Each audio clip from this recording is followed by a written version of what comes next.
umaga po sa inyong lahat. Pasensya na po at medyo super busy tayo ngayon dito sa ating data receiving center. Opo. We understand, sir, pero saglit lamang ho. May latest na po tayo dito sa 7.5 na lindol sa Manay, Davao Oriental. Ito ho ba ay bagong fault? Saan ho ba ito nakita? Ay, hindi po.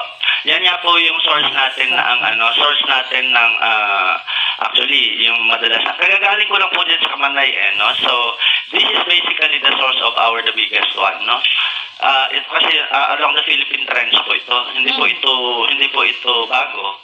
Ito po yung inaasahan natin talaga na kayang magdulot po ng malaking lindol. In fact, nandiyan din po sa lugar yung largest earthquake natin in 1924, April 21. Yeah, pero although mas malapit po siya sa Mati. Sa history natin, sabi nyo nga